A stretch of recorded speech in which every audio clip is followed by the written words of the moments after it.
Welcome back to the English Mindset Lab. Maya here. Hey, and I'm Leo.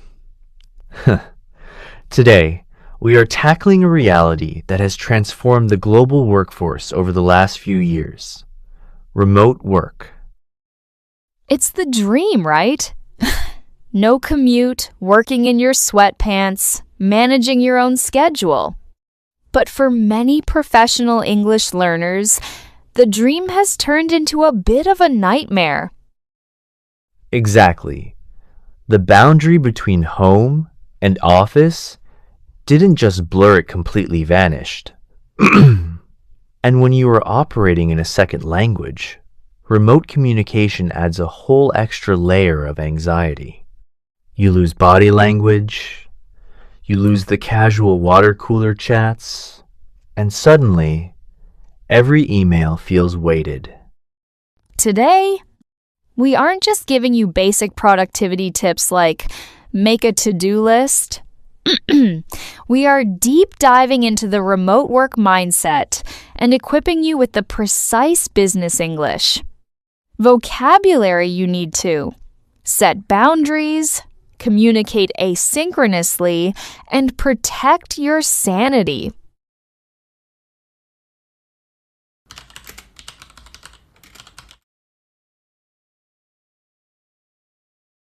Let's start with the biggest psychological hurdle of working from home. It's what psychologists call the always-on phenomenon. Because your laptop is sitting on your kitchen table, you feel a constant subconscious pressure to check your messages at 9 p.m. Oh, I know this trap intimately, Maya. In fact, when the remote work boom happened, I completely collapsed under this pressure. Really?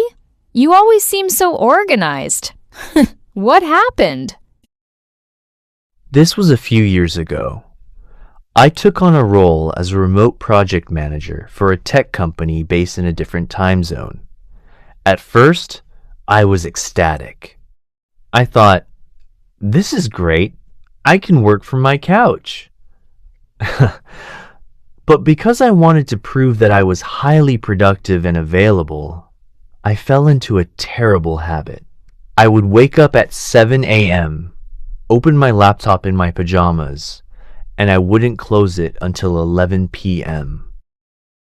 That is a one-way ticket to burnout. It was worse than that. I was burning the candle at both ends. Because of the time zone difference, I was responding to Slack messages in the middle of the night. I stopped exercising, my sleep cycle was completely ruined, and ironically, the quality of my English and my work started dropping because my brain was completely fried. What was the turning point? I made a massive mistake on a client proposal because I was exhausted. I misread a fundamental requirement. My manager called me out on it. I felt humiliated. But instead of hiding, I had to adopt a growth mindset. I realized that being available 24/7 didn't make me a superstar employee. It made me a liability. That's a huge distinction. Huge. I had to learn how to push back professionally. I had to learn the language of boundaries. I started setting hard stops to my day, and I completely restructured how I communicated with my team. And that's what changed everything.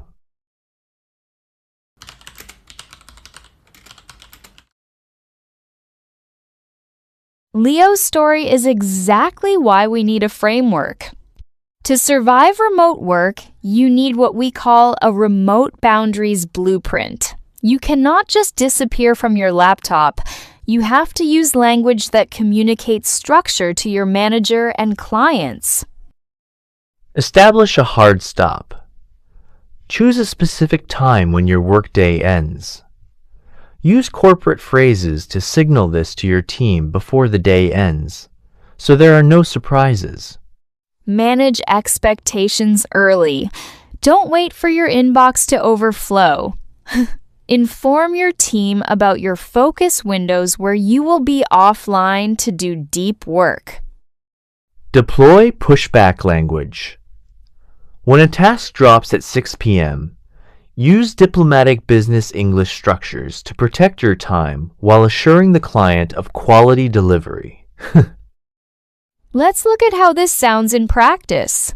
Imagine it's 6:15 p.m. My manager sends me an email asking for a report as soon as possible. Old Leo would panic and work until midnight. New Leo uses the acknowledge and reschedule technique. Let's roleplay it. I'm the frantic manager. Leo, I need the updated budget figures for the Alpha project as soon as possible. Can you look at this tonight? Hi, Maya. I can certainly appreciate the urgency here. Acknowledge. However, I have a hard stop this evening. I will carve out time first thing tomorrow morning and have it in your inbox by 10 a.m.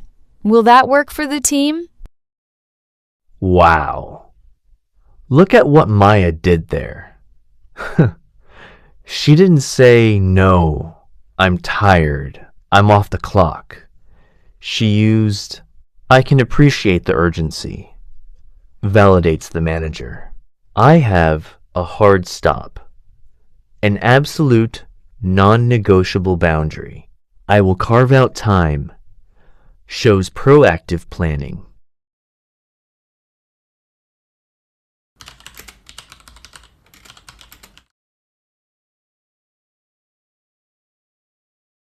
Another massive component of the remote work mindset is shifting from synchronous to asynchronous communication. Let's define that inline for our listeners. Synchronous communication means we are talking in real time, like a Zoom call or a live chat.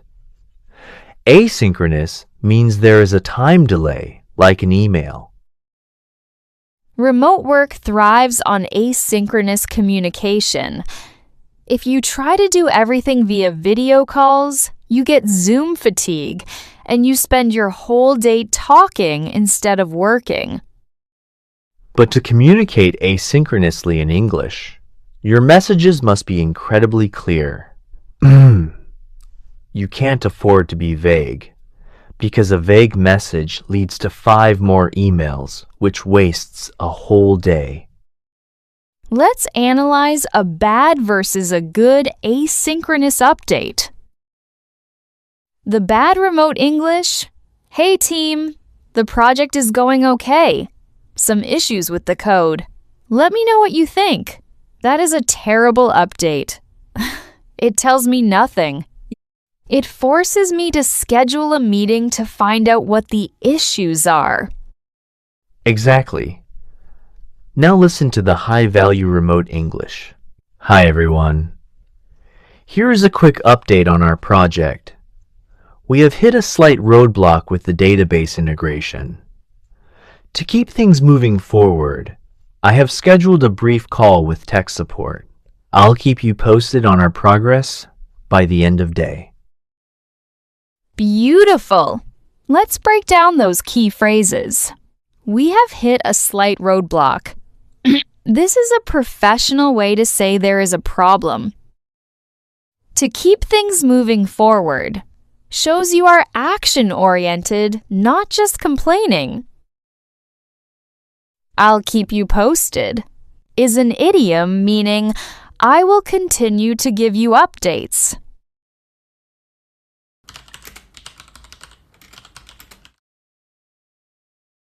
Let's explain these advanced business English terms and idioms into your vocabulary bank.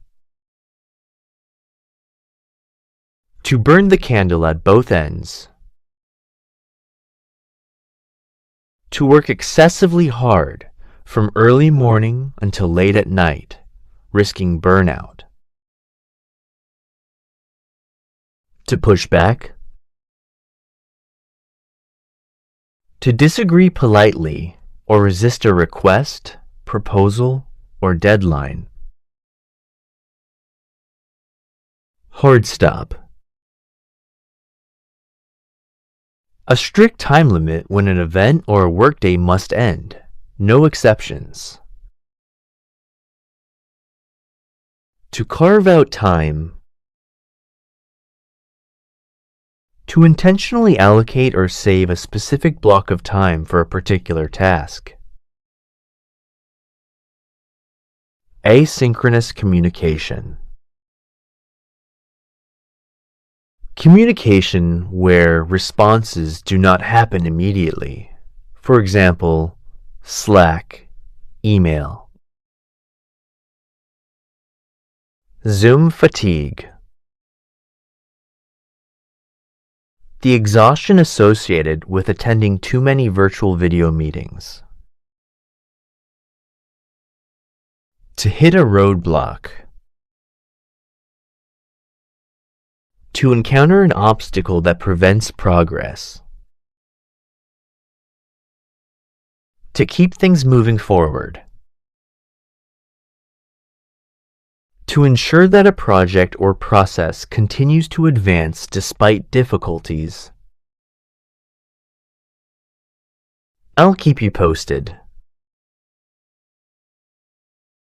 A common corporate idiom meaning, I will keep you informed of any new developments. EOD, business hours. End of day, usually 5 p.m. or 6 p.m. Standard working hours. To touch base. To briefly contact someone to update them or check on progress. Bandwidth.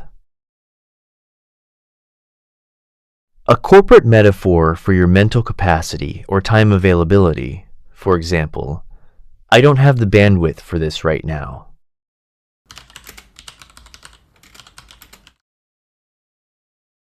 Let's practice your delivery. Repeat these after me, focusing on a calm, assertive tone.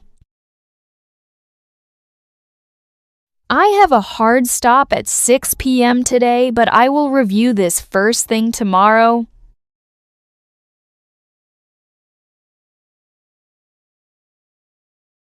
We've hit a slight roadblock, but I am taking steps to keep things moving forward.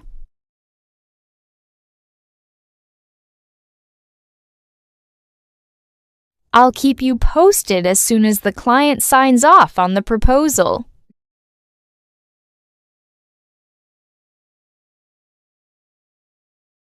I'm currently at maximum bandwidth, so we might need to push back the launch date.